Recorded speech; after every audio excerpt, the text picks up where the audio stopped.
आजकल एक ऐसी क्रांति चल रही है जो भले ही खामोश हो पर हमारे भविष्य को पावर दे रही है। इलेक्ट्रिक कारों से लेकर हमारे घरों की बिजली तक सब कुछ एक ही चीज पर टिका है, बैटरी। आइए समझते हैं कि ये भारत के लिए इतना बड़ा मौका क्यों है। जरा इस नंबर को देखिए, 4700 गीगावाट घंटे। ये 2030 तक दुनिया भर में लिथियम आयन बैटरी की अनुमानित मांग है। ये कोई छोटा मोटा ट्रेंड नहीं है, बल्कि ये एक बहुत बड़ा ग्लोबल इंडस्ट्रियल बदलाव है। ये चार्ट दिखाता है कि मांग कितनी तेजी से आसमान छू रही है। 2022 में जो मांग 700 गीगावाट थी, वो 2030 तक 4700 गीगावाट तक पहुंचने का अनुमान है। मतलब सिर्फ 8 सालों में लगभग 7 गुना की छलांग। और इसकी सबसे बड़ी वजह है इलेक्ट्रिक गाड़ियों और ग्रीन एनर्जी स्टोरेज की तरफ दुनिया का झुकाव। तो सवाल उठता है कि आखिर दुनिया को अचानक इतनी बैटरियों की जरूरत क्यों पड़ गई है? इसके पीछे क्या कारण है? इसके पीछे कई बड़ी वजहें हैं।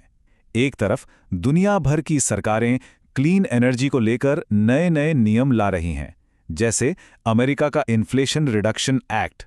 दूसरी तरफ यूरोपियन यूनियन ने तो 2035 के बाद पेट्रोल डीजल वाली नई कारों पर बैन लगाने की बात कह दी है। इन सब का सीधा असर ईवी की डिमांड पर पड़ रहा है। तो जब पूरी दुनिया में बैटरियों की इतनी मांग है, तो एक देश है जो इस मौके को भुनाने के लिए एक बहुत बड़ा दांव लगा रहा है। एक ऐसा मौका जो पीढ़ियों में एक बार आता है, और वो देश है भारत।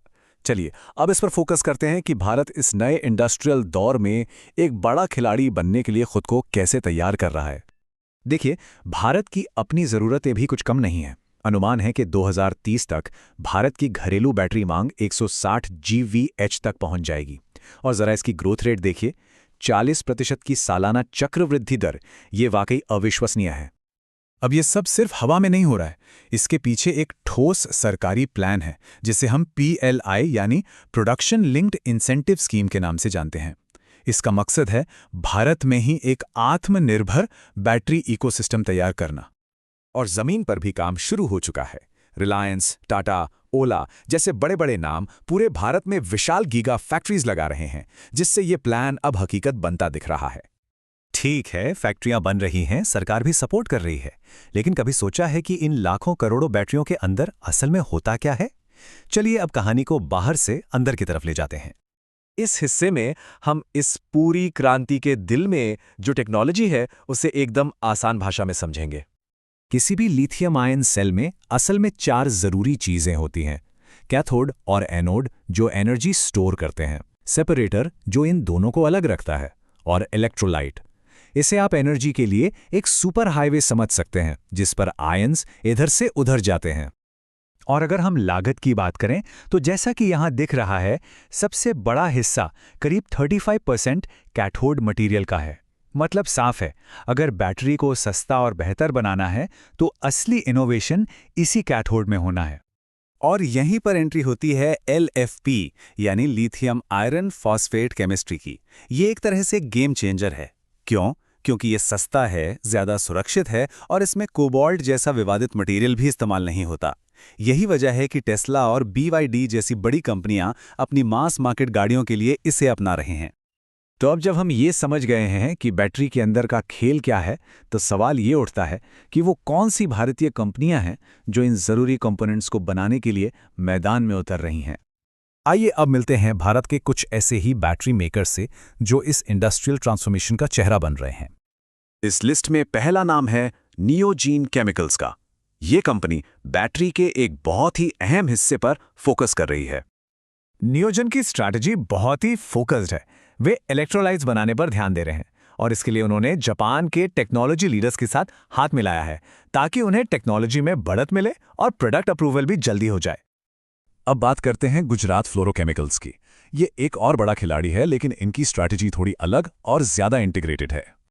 गुजरात फ्लोरोकेमिकल्स एक ही चीज पर फोकस करने के बजाय पूरी वैल्यू चेन में अपनी पकड़ बना रहा है।